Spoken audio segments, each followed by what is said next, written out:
Okay guys, இப்போ நம்ம இந்த வீடியோவில் என்ன பார்க்க போகிறோம்னா share market basics the complete course, அதுவும் ஃப்ரீயாக. அதோட ஃபர்ஸ்ட் சாப்டர் இது தான். இந்த வீடியோவில் நாம் பார்க்க போகிறது what is share market exactly. ஆக்சுவலாக இந்த ஷேர் மார்க்கெட் எப்படி நடக்குது, எப்படி இயங்குது, இது நம்ம எப்படி இயங்குதுன்னு இந்த வீடியோ மூலமாக உங்களுக்கு கன்வே பண்ணுறதுக்கு முயற்சி பண்ணுறோம். உங்களுக்கான வேலை என்னென்னா, ஜஸ்ட் இந்த வீடியோவை ஃபுல்லாக வாட்ச் பண்ணுங்கள், ஸ்டார்டிங் டு எண்ட் வரைக்கும் ஃபுல்லாக வாட்ச் பண்ணுங்கள். அப்போ தான் நான் என்ன உங்களுக்கு கன்வே பண்ண வரேன்னு உங்களுக்கு புரியும். ஓகே நண்பா, வாங்க வீடியோக்குள்ளே போகலாம்.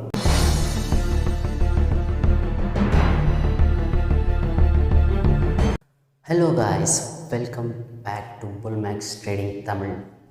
காய்ஸ், ஃபர்ஸ்ட் வீடியோ ஸ்டார்டிங்லேயே நம்ம ஒரு விஷயத்தை கிளியர் பண்ணிக்கலாம். இந்த share market or stock market or equity market, இது மூணுமே ஒன்று தான், எந்த விதத்துலையும் டிஃப்ரென்ஸ் இல்லை. ஓகே, நம்ம இப்போ ஷேர் மார்க்கெட்டை பற்றி பார்க்கலாம். இது உங்களுக்கு ஈஸியாக புரிஞ்சுக்கிறதுக்காக ஷேரை தனியாக பிரிச்சிடலாம், அப்புறம் மார்க்கெட்டை தனியாக பிரிச்சிடலாம்.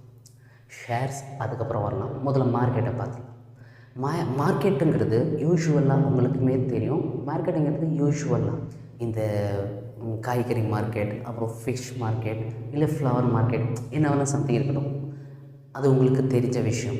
அதே மாதிரி தான் உங்கள் ஊரில் இந்த மாதிரி மார்க்கெட்ஸ் இருக்கும், நீங்களும் போயிருப்பீங்க, பர்ச்சேஸ் பண்ணியிருப்பீங்க, இதெல்லாம் உங்களுக்கு டீட்டெயில்ஸ் தெரியும். பட் ஆனால் ஒரே ஒரு சின்ன வித்தியாசம் என்னென்னா, அதில் நீங்கள் க்ராசரி மார்க்கெட் போனீங்கன்னா அங்கே காய்கறி கிடைக்கும், ஃபிஷ் மார்க்கெட் போனால் ஃபிஷ் கிடைக்கும். ஆனால் இந்த மார்க்கெட்டில் உங்களுக்கு ஷேர்ஸ் கிடைக்கும். இதுதான் மார்க்கெட்டுக்கான எக்ஸ்பேன்ஷன். அடுத்து நம்ம ஷேர்ஸ் பற்றின எக்ஸ்பேன்ஷனை பற்றி பார்க்கலாம். ஸோ ஓகே கைஸ், அது வரைக்கும் மார்க்கெட்டை பற்றி ஆச்சுங்களா. இப்போ ஷேர்ஸ்னால் என்னன்னு பார்க்கலாம். ஃபார் எக்ஸாம்பிள், ஒரு சின்னதாக ஒரு உதாரணத்துக்கு சொல்கிறேன். உங்களில் ஒருத்தர் இல்லைன்னா நான் கூட ஒரு பிஸ்னஸ் ஸ்டார்ட் பண்ணுறோன்னு வச்சுக்கோங்க. அந்த பிஸ்னஸை நாம் எப்படி பண்ணுவோம், அந்த பிஸ்னஸ் எப்படியாச்சும் டெவலப் பண்ணணும் அப்படின்னு அதில் நம்ம குறிக்கோளோடு இருப்போம். அதாவது அந்த பிஸ்னஸை அடுத்த லெவலுக்கு கொண்டு போகணும். இது ஒரு பிரான்ச் இருக்குது, மீண்டும் மீண்டும் எக்ஸ்ட்ராவாக பிரான்ச்சஸ் ஓப்பன் பண்ணி நாம் வேர்ல்டு வைடாக ஃபேமஸ் ஆகணும் அப்படிங்கிற ஒரு சின்ன எண்ணத்தில் பிஸ்னஸ் தொடங்குறீங்கன்னு வச்சுக்கோங்க. அதில் 3 பார்ட்டாக டிவைட் ஆகுது.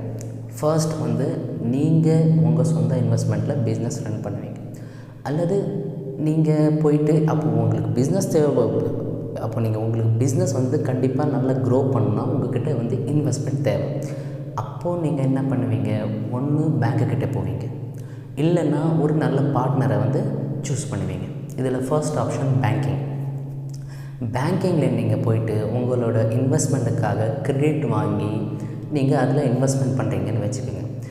உங்களோட பிஸ்னஸ் ரன் ஆகுதோ இல்லையோ, ஆனால் அவங்களுக்கு இன்ட்ரெஸ்ட் கண்டிப்பாக கொடுத்தே தான் ஆகணும்.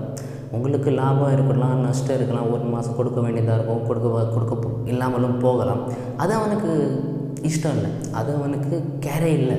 அவனுக்கு அவனோட இன்ட்ரெஸ்ட் அவங்களுக்கு பக்காவாக கிடைச்சாங்க. அது ஒன் பாயிண்ட் ஆயிடுச்சா. அதுக்கப்புறம் செகண்ட் ஒன், நல்ல பார்ட்னரை சூஸ் பண்ணுவீங்க. நீங்கள் உங்களால் முடியலைன்ற பட்சத்தில் பேங்க்கும் வேணாம், இன்ட்ரெஸ்ட் இருக்கும் பட்சத்தில் நீங்கள் அதை ரெண்டுமே ஒதுக்கிடுறீங்க.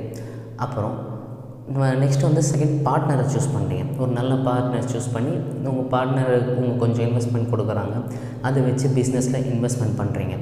அதை வச்சு கூட ஓரளவு தான் உங்களால் மேனேஜ் பண்ண முடியும். ஏன்னா உங்களால் பிஸ்னஸ் உங்கள் எய்ம் எங்கே இருக்குது, அடுத்த கட்டத்துக்கு கொண்டு போகணும், நிறைய பிரான்ச்சஸ் ஓப்பன் பண்ணணும், வேர்ல்டு வைடாக நம்ம ஃபேமஸ் ஆகணும் அப்படிங்கிற எண்ணத்தில் கொஞ்சம் இன்வெஸ்ட்மெண்ட்டை வச்சு ஒன்றுமே பண்ண முடியாது.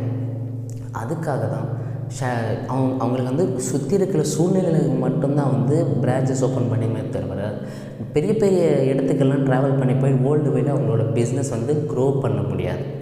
அதுக்காக தான் அந்த பிஸ்னஸ் ஸ்டார்ட் பண்ணுறவன் தேர்ட் ஆப்ஷனை செலக்ட் பண்ணுறான், மூணாவது ஆப்ஷனை அவன் செலக்ட் பண்ணுறான். அதாவது ஷேர் மார்க்கெட்.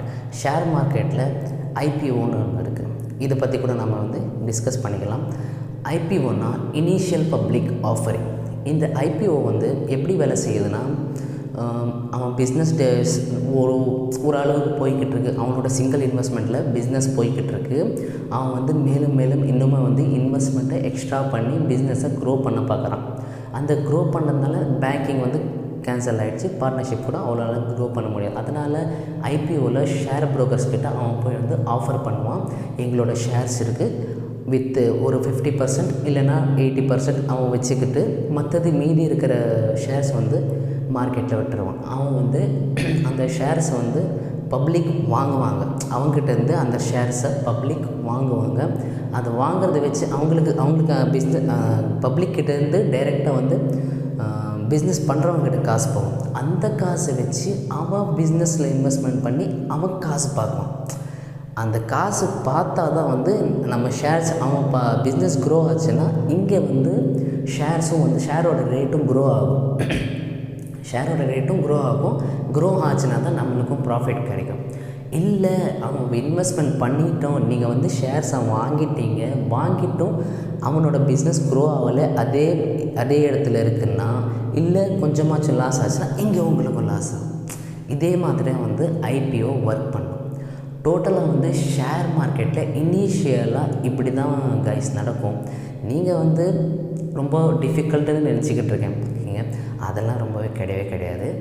ஈஸியாக சின்ன சின்ன பாயிண்ட்ஸ் வந்து நம்ம சேனலோட சாப்டர்ஸை ஒவ்வொன்றா கரெக்டாக துல்லியமாக கவனிச்சுட்டே வந்தீங்கன்னா உங்களால் கூட ஈஸியாக ஷேர் மார்க்கெட்டில் இன்வெஸ்ட்மெண்ட் பண்ணி சம்பாதிக்க முடியும். ஓகே கைஸ், இந்த வீடியோவில் வந்து முழுசாக சொல்ல வேண்டியது இதுதான். நான் சொல்கிறது உங்களுக்கு புரிஞ்சிருக்குன்னு நம்புகிறேன். எவ்வளோ முடியுமோ அவ்வளோவா வந்து எளிமையாக வந்து எக்ஸ்பிளைன் பண்ண பார்த்துருக்கேன். ஏதாவது தப்பு இருந்துச்சுன்னா மன்னிச்சுக்கோங்க. அப்புறம் நீங்கள் சேனலுக்கு புதுசாக இருந்தீங்கன்னா இந்த சேனல் சப்ஸ்கிரைப் பண்ணுங்கள். ப்ளஸ் வந்து இந்த வீடியோ பிடிச்சிருந்துச்சுன்னா லைக் பண்ணுங்கள், ஷேர் பண்ணுங்கள். அப்புறம் கீழே உங்களோட டிசிஷன் என்ன இருக்குது, இல்லைன்னா இதில் எதனா ஒரு மிஸ் பண்ணிட்டேன்னா மறக்காமல் கமெண்ட் செக்ஷனில் கமெண்ட் பண்ணிவிடுங்க. நான் உங்களை அடுத்த வீடியோவில் சந்திக்கிற வரைக்கும் ஸ்டே சேஃப் அண்ட் கீப்